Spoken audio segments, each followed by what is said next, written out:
ایک security agency نے ایک سال میں ان کی جو سیکیورٹی وینز ہیں وہ $2 ارب کیش لے کے جاتی ہیں پشاور میں۔ افغانستان میں ڈالر فریز ہو گئے ہیں، وہ یہاں سے ڈالر لے کے جا رہے ہیں، ہماری جو روپے پہ پریشر آ رہا ہے۔ Afghan transit trade has very badly affected Pakistan local industry and the collection of taxes. یقین سے کہا جا سکتا ہے کہ اسمگلنگ پاکستان کی اکانومی کے لیے ایک کینسر سے کم نہیں ہے، لیکن ایک اطمینان کا پہلو ہے، اور یہ کہ پاکستان میں پہلی بار یہ احساس ہو رہا ہے کہ حقیقی انداز میں ایک اینٹی اسمگلنگ کیمپین جاری ہے۔ اس کے لیے خاص طور پہ افغان ٹرانزٹ ٹریڈ کی الیکٹرانک ٹریکنگ سسٹم سے زبردست نگرانی ہو رہی ہے۔ سیکیورٹی ادارے اسمگلنگ کی بے کنی میں بلا امتیاز مصروف نظر آ رہے ہیں اور اس میں سنسیریٹی نظر آ رہی ہے۔ اس کی بڑی وجہ یہ ہے کہ army chief general Asim Munir عزم مصمم کے ساتھ اس ایکشن کو فرنٹ سے خود لیڈ کر رہے ہیں۔ کئی مہینوں سے اسمگلرز کے خلاف کریک ڈاؤن کے نتیجے میں ہمارا جو ایکسچینج ریٹ ہے، روپے کی قدر ہے، اس میں سٹیبلٹی اور ڈالر کی ڈیمانڈ میں بہت بڑی کمی آ چکی ہے۔ ورنہ تمام میڈیا رپورٹس اس بات میں ایگری کرتی ہیں کہ حالیہ برسوں میں پاک افغان ٹرانزٹ ٹریڈ کی آڑ میں دنیا میں اسمگلنگ کا سب سے بڑا نیٹ ورک وجود میں آ چکا تھا۔ ہم سب پاکستانی اسے اچھی طرح سے جانتے ہیں۔ دلچسپ بات یہ ہے کہ ٹرانزٹ ٹریڈ کے ذریعے افغانستان کے لیے اربوں ڈالرز کی ایسی اشیاء بھی امپورٹ ہوتی تھی جن کی افغانستان میں کھپت کا تصور نہیں تھا یا بالکل نہ ہونے کے برابر تھی۔ ان میں ریڈی میڈ گارمنٹس، کاسمیٹکس، پان، چھالیاں، چاکلیٹ، چائے کی پتی کے علاوہ جاپنیز گاڑیوں کے پارٹس، الیکٹرانکس آئٹم، یہ سب ہوتا تھا۔ یہ سامان افغانستان کے نام پر ٹیکس اور ڈیوٹی فری امپورٹ ہوتا تھا، پھر چور دروازے سے پاکستان میں اسمگل ہوتا تھا۔ کبھی چور دروازے سے آتا تھا، کبھی افغانستان جاتا ہی نہیں تھا، یہیں گھوم جاتا تھا۔ پاکستان کا انڈسٹری کا جو ٹرم آئل پیریڈ تھا وہ تھا افغان ٹرانزٹ ٹریڈ۔ وہ سارا کا سارا جو ہے وہ اسمگل مطلب آتا تھا، آفیشیل کراس نہیں کرتا تھا بارڈر، وہ بارڈر سے دوبارہ پورا کا پورا سامان جو ہے وہ پاکستان میں بک جاتا تھا بغیر ڈیوٹی کے، بغیر ٹیکس کے۔ وہ جب وہ مال بکنا شروع ہو گیا تو یہاں کی جو انڈسٹری تھی، جو پینسل بناتی تھی، جو باقی چھوٹے چھوٹے ایس ایم ایز تھے، جو بنیادی جو بگاڑ شروع ہوا نا وہ افغان ٹریڈ کے بعد۔ مگر اس پس منظر میں افغان ٹرانزٹ جو والیوم تھا اس کا ٹریڈ کا، یہ بہت اب کم ہو چکا ہے۔ اس ٹریڈ میں پاکستان کا ٹرانزٹ کوریڈور استعمال کرنے والے ہر کنٹینر پاکستان کی اکانومی میں تقریباً $2000 شامل کرتا تھا۔ پہلے $500 ملین مالیت کے ماہانہ 8000 سے 9000 کنٹینرز کے ذریعے ٹریڈ ہوتی تھی۔ اب ان کی مالیت صرف $90 ملین رہ گئی ہے، کیونکہ اب یہ جینوئن ٹریڈ ہو رہا ہے۔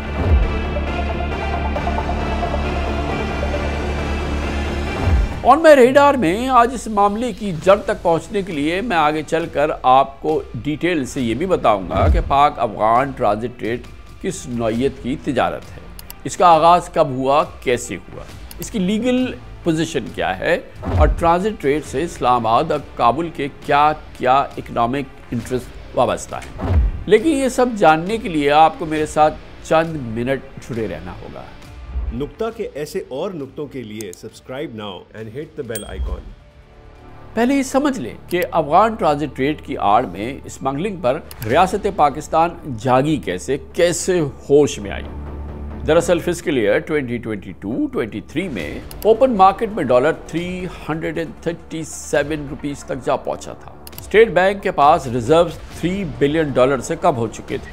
پاکستان کے راستے افغان ٹریڈ کا والیوم $4 بلین سے بڑھ کے $7 بلین تک جا پہنچا تھا۔ $7 بلین افغان ٹرانزٹ میں مال آ گیا، جس میں سے $7 بلین میں جو چیزیں نظر آ رہی ہیں اس میں شاید $1 بلین کی بھی نہیں ہے جو افغانستان کو ضرورت ہے، باقی سب پاکستان میں آ رہی ہیں، ڈیوٹی فری آ رہی ہیں، اور یہ گولا گھوم رہا ہے کاروباری زبان میں۔ ہر مہینے $500 ملین حوالے کے تھرو پیمنٹ ہو رہی ہے، ہمارا کنٹرول ہی نہیں ہے۔ اس 3 سال میں رزلٹ یہ نکلا کہ ہماری جو کرنسی تھی وہ 140 کی 340 تک اوپن مارکیٹ میں چلی گئی تھی۔ میں نے کہا ایلیفینٹ از ان دی روم۔ اچانک اس 70% سے زیادہ اضافے کے بعد SIFC کی سفارش پر کیئر ٹیکر گورنمنٹ نے افغان ٹرانزٹ ٹریڈ کے ذریعے 200 آئٹمز کی امپورٹس پر پابندی لگائی۔ ان میں ٹائرز، سگریٹ،